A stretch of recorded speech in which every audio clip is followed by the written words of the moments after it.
শুভ সকাল। আজ 7ই আশ্বিন 1432, ইংরাজির 24শে সেপ্টেম্বর 2025।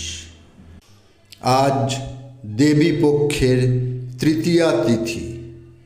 আমার দেবী প্রণাম।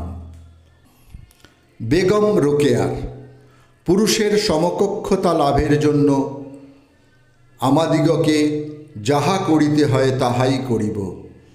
যদি এখন স্বাধীনভাবে জীবিকা অর্জন করিলে স্বাধীনতা লাভ হয়, তবে তাহাই করিব।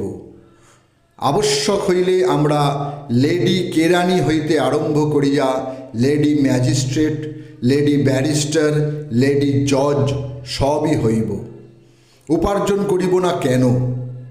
আমরা বুদ্ধিবৃত্তির অনুশীলন করি না বলিয়াই তাহা হীন তেজ হইয়াছে। এখন অনুশীলন দ্বারা বুদ্ধিবৃত্তিকে সতেজ করিব।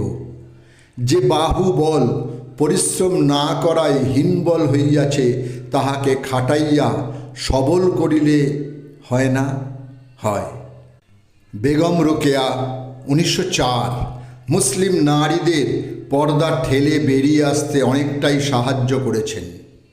তিনি একাধিক বই লেখেন এবং সাখওয়াত মেমোরিয়াল স্কুল নামে একটি মেয়েদের স্কুল প্রতিষ্ঠা করেন।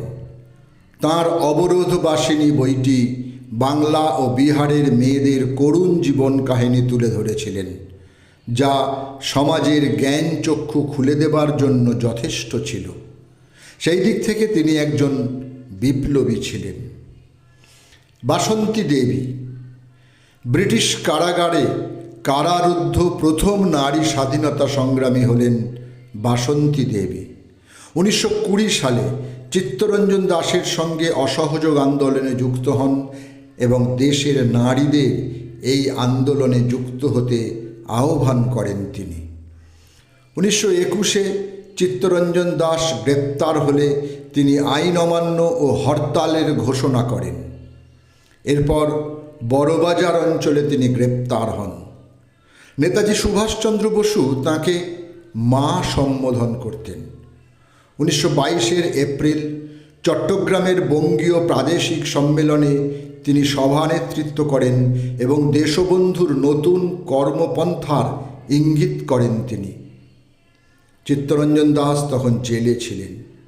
1926 একমাত্র পুত্র চিররঞ্জনের মৃত্যুর পর রাজনৈতিক জীবন থেকে অবসর নেন।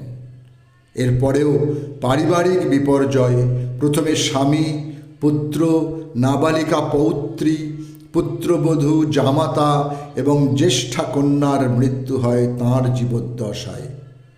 তাঁর দৌহিত্র সিদ্ধার্থ শঙ্কর রায় পশ্চিমবঙ্গের ভূতপূর্ব মুখ্যমন্ত্রী ও মার্কিন যুক্তরাষ্ট্রের রাষ্ট্রদূত, এবং এক দৌহিত্রী মঞ্জুলা বসু প্রথম মহিলা অ্যাডভোকেট জেনারেল। উভয়কেই আমার আনত প্রণাম।